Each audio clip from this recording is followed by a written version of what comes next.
playgrounds or fields in Silchar are diminishing in number by the day. Today, we have few grounds left in the town. Among them, most of them have become multi-purpose. Some of them have concerts going on, wedding preparations, book fairs, and many others. While this can be acceptable to some extent, but the Football Academy of Silchar is questioning why this ground that has been for sports and athletics for the last 27 years has been suddenly given for an expo. As you can see behind me, there are different trucks, construction equipments, and others which have occupied the field now, and the expo will go on for a few days. They are not sure when this field will be available for sports again. Today, 1 hour protest has been done by the students of this academy, and they are sitting with a black cloth tied on their mouth as a symbolic gesture.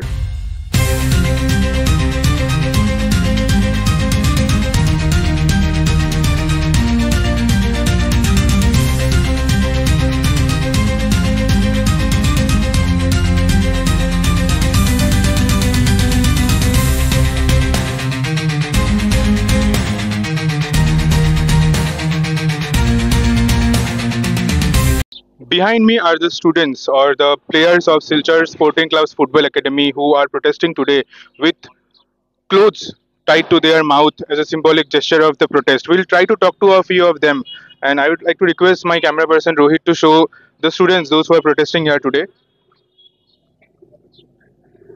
You can see the placards which says "No Expo in Sports Ground," "We want field, not expo," and different other slogans. This is a symbolic protest by the students of Silchar Sporting Club's Football Academy. We'll try to talk to a student protester here who and ask them what are their demands. क्यों बैठे हैं आज यहाँ पे? हम लोग बैठे हैं कि हम लोग का ग्राउंड ये जो खराब हो रहा है, क्योंकि हम लोग इतना दूर से इधर रहने आए, ये हमारा घर है। अगर हम लोग का घर ऐसा कोई तोड़ेगा तो हम लोग को अच्छा नहीं लगता है, क्योंकि मेरे जो छोटे भाई बहन बैठे वो फ्यूचर के लिए इंडिया खेलना चाहते हैं। अगर ग्राउंड ही नहीं बचेगा तो हम लोग का ये जो छोटा भाई बहन है ये इंडिया कैसे खेलेंगे? और अगर इंडिया नहीं खेलेगा, हम लोग का सिलचर का नाम रोशन करने के लिए ये मेरा छोटा जो भाई बहन है वो लोग बैठे हुए। और मैं यही बोलना चाहता हूँ कि ऐसा ना हो, क्योंकि ऐसा होगा तो हम लोग के छोटा भाई बहन कैसे प्रैक्टिस करेगा और कैसे ये सिलचर को डेवलप करेगा, यही मैं बोलना चाहता हूँ। Thank you. विंटर में आप नेचुरल फील्ड में खेलते हैं? हाँ, विंटर में हम लोग को नेचुरल ग्राउंड ही चाहिए, क्योंकि हम लोग टर्फ में ज़्यादा नहीं कर सकते।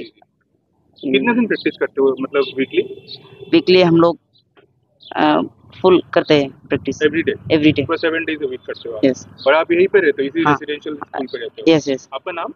मेरा नाम है नीरज नौतन। हम लोग विंटर में प्रैक्टिस करते हैं। उस फील्ड में अभी जो ट्रेड फेयर जो है वो बैठा है, जिस वजह से ट्रक्स वगैरह आ रहे हैं, वो पूरा जगह जो ग्राउंड है वो हमारा खराब हो रहा है। तो हम लोग विंटर्स में वहीं पर खेलते हैं, तो अभी वो ग्राउंड इतना खराब हो गया है कि हम उसमें नहीं खेल पाएंगे। तो हम चाहते हैं कि वो जो फेयर है वो हट जाए ताकि हम उसमें खेल सकें।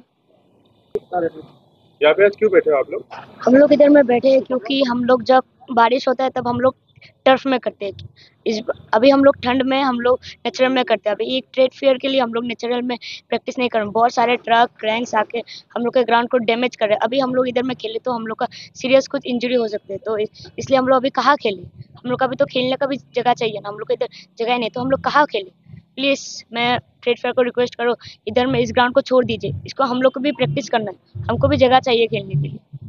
Because we have, yes, we have to play for India. आप डीएसए को कुछ बोलना चाहते हैं? डीएसए को कुछ मैसेज देना चाहते हैं डीएसए को? प्लीज डीएसए रिक्वेस्ट कराओ, स्पोर्टिंग को समझाइए, क्योंकि इधर में ट्रेड फेयर के वजह से हम लोग खेल नहीं पा रहे। उनको बोलिए ये ट्रेड फेयर इधर से बंद करे, जैसे कि हम लोग का प्रैक्टिस कर पाए। Thank you. আমি এই শিলচর ফুটবল একাডেমির সিইও হিসাবে আছি এবং আমার নাম হলো সুবিমল ধর শীতিল এবং ফুটবল একাডেমির আমি ফাউন্ডার জয়েন্ট সেক্রেটারি।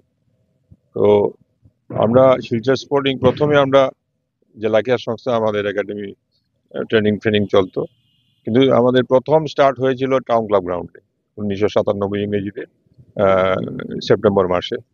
তার পরবর্তীকালে আমরা শিলচর স্পোর্টিং ক্লাবে 25 বছরের জন্য আমরা একটা লিজ নিয়েছিলাম এবং সেই মাঠের ইনফ্রাস্ট্রাকচার, আজকের যে পজিশন মাঠের বা ফেন্সিং এগুলো সব আমরাই করেছি অনুদান নিয়ে, গভর্নমেন্ট অনুদান বা প্রাইভেটলি অনুদান নিয়ে।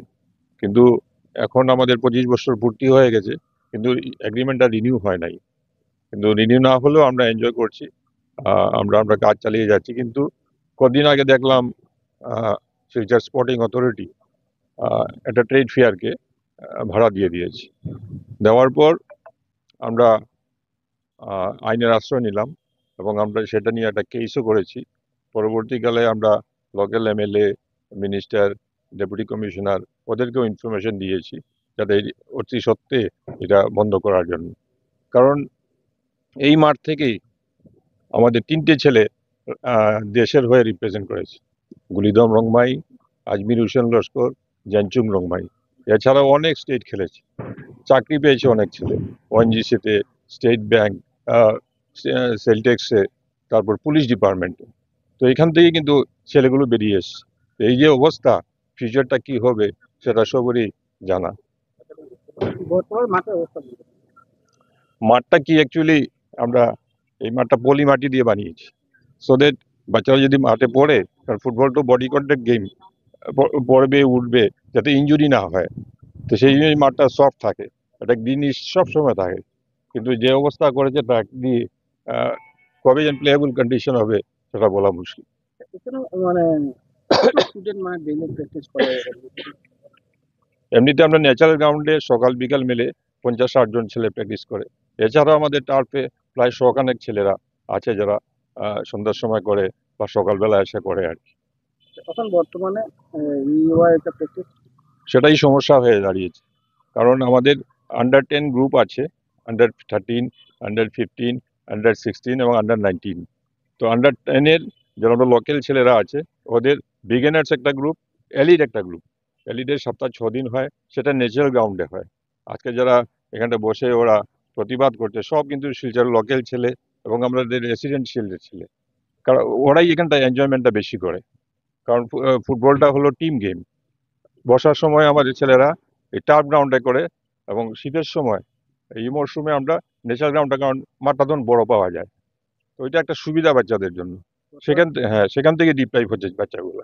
বর্তমানে বন্ধ আছে। হ্যাঁ 25 বছর যে আপনাদের লিডে ছিল তখন কি এরকম কোনো ইভেন্ট বা না, এক্সট্রা কিছু হয়েছে ফুটবল ছাড়া? লাস্ট 27 ইয়ার্স থেকে কোনো এরকম ধরনের কোনো ইভেন্ট হয়নি। খেলাধুলা হয়েছে, ফুটবল হয়েছে, ক্রিকেট হয়েছে, অ্যাথলেটিক হয়েছে, this is the first time এরকম।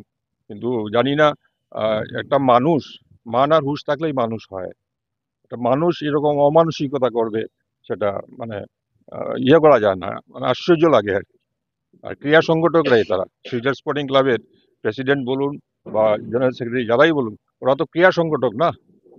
ওদের মানসিকতা কিরম করে আসলো, এতগুলো বাচ্চা ছেলে এখান থেকে দু একটা ছেলে দেশ হয়ে খেলবে, কারণ ওদের ক্লাব হয়ে খেলবে, এটা চিন্তা ভাবনা করা উচিত ছিল। You have heard the demands of the students who demand only the ground and not the expo here. The expo will go on from 1st December to 25th December of this year. And the students only want one thing, that is their field back, and they want to practice and play for India one day. This is Gyanendra Das with Rohit Dey for Barak Bulletin.